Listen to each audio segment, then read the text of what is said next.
In the past 9 years in which I've had the privilege of serving as mayor, there's been some transformations in this community, most of which I think are for the better and make us a stronger and more vibrant community. I look back, first of all, at our population. Certainly from 2005 to 2008, we were growing at 5% a year, both in population and in size and in strength, and that was very hard to deal with municipally. From 2008 to now, it has slowed down and it's made it a little more manageable.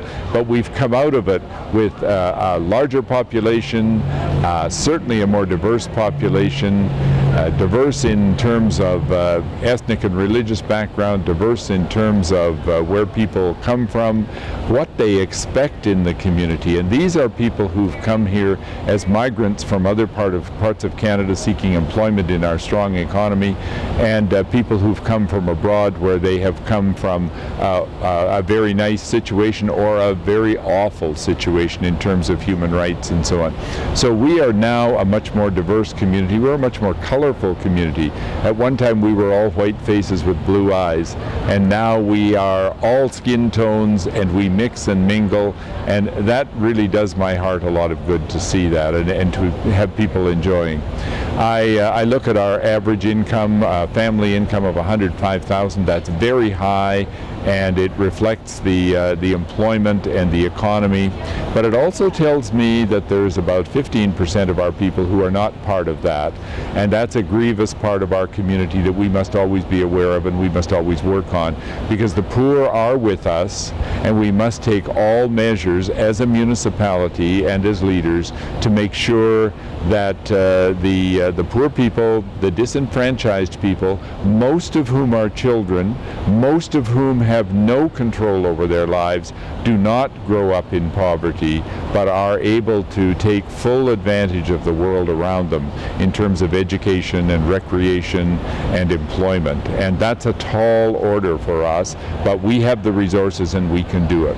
I look around the city at our physical capabilities, and I look at the monuments that we've built in our community, the recreation center and the GH Daw that have been renovated, the new police building, the new addition to the police precinct on the fire hall, the new fire hall in the north. So many public amenities like Veterans Park, and all of the work that's been done on Gates Avenue, starting with the pipes way underground to renew all of those, and then up to the cosmetic appearances and the change and transformation in Gates as a people place rather than as a dowdy commercial place.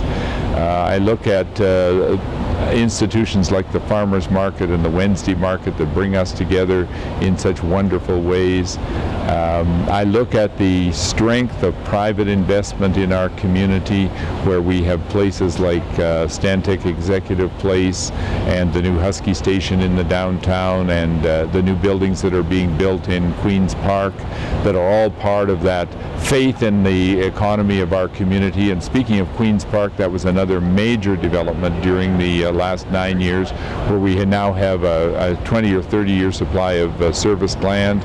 We have land available for housing and residential, because we were able to develop a strong relationship with the county, and they have supported us in our annexations.